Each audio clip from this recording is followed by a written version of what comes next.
Hello students, welcome to all. बेटा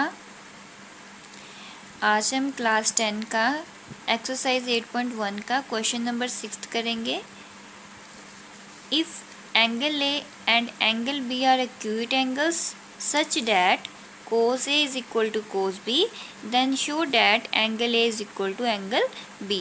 अगर बोलते हैं एंगल A और एंगल B जो है वो एक्यूट एंगल्स हों तो ये शो करना है हमको कि एंगल ए जो है वो एंगल बी के इक्वल होगा और कोस ए और इक्वल दिया गया है कोस बी के।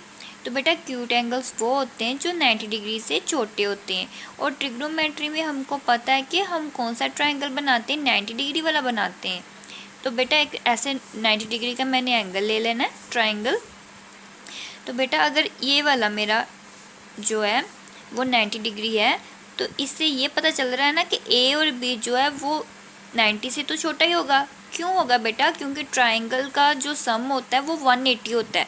अगर बेटा ये 190 है तो मतलब कि ये और ये या तो 60 या 30 के होंगे, फिर ही 90 + 90 180 का सम होगा ना, ऐसे बोल सकते हैं। ठीक है ना। ए और बी क्या बोल रहे हैं कि एक्यूट एंगल्स हैं।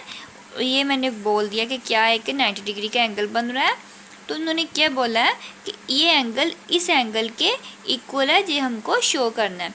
तो बेटा जो हमको गिवन दिया वो हमने लिख देना है कि साइन ए जो सिंस क्या बात हुई है कि एंगल ए जो है वो एंगल बी दोनों क्या हैं एक्यूट एंगल्स हैं। और सी पर मैंने क्या बना दिया है 90 डिग्री का एंगल बना दिया है। और ये भी बात बेटा आपको गिवन है। ठीक है बच्चे, ये देखो ये आपको गिवन है। तो बेटा कोस ए की वैल्यू की बात हुई है तो कोस ए, तो बेटा देखो sine cos tan Pandit Badri Prasad हर हर बोल, इसमें क्या है कोस की वैल्यू देखो B/H होती है ना। तो कोस ए की बात हुई है तो ए के सामने वाला कौन है? परपेंडिकुलर। तो बेटा परपेंडिकुलर तो चाहिए नहीं, बेस चाहिए ना। तो बेस ये होगा तो AC/AB, AC/AB आ गया। कोस बी की बात करेंगे, बी के सामने वाला कौन होगा? परपेंडिकुलर। परपेंडिकुलर फिर नहीं चाहिए, कौन सा बेटा चाहिए? बेस चाहिए। तो बेटा ये हमारा क्या होगा? बेस, मतलब BC/हाइपोटेन्यूज मतलब AB। आगे इक्वल टू में सामने सामने वाली चीज़ कैंसिल हो जाती है तो हमारे पास AC = BC आ जाएगा। आगे देखो AC BC, ठीक है ना। AC और BC यहाँ तक आ गया है कि इक्वल है।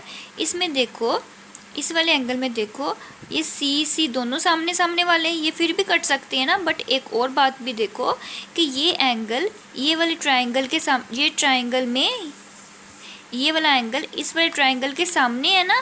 तो ये क्या है? वर्टिकल ऑपोजिट एंगल नहीं आ रहा है। देखो angle opposite to equal sides are equal. हमको ये पता है, एक रूल होता है कि अगर एंगल्स जो हैं सामने दिए गए होंगे तो वो उनका एंगल का जो साइड्स होती है वो भी इक्वल होती है ना। इसलिए हम कह सकते हैं कि एंगल ए जो है वो एंगल बी के इक्वल है। ये लिख देना कि angles opposite to equal sides are equal. आगे ए से सी जा रहा है और बी से भी सी आ रहा है, दोनों एंगल इक्वल आ रहे हैं ना। एक साइड से अगर आ रही हो कोई चीज़ तो उनका जो एंगल बनते हैं ना सामने वाले, वो भी क्या होते हैं? वो इक्वल होते हैं। इसलिए मैंने ये वाली चीज़ लिखी है। Okay students, bye.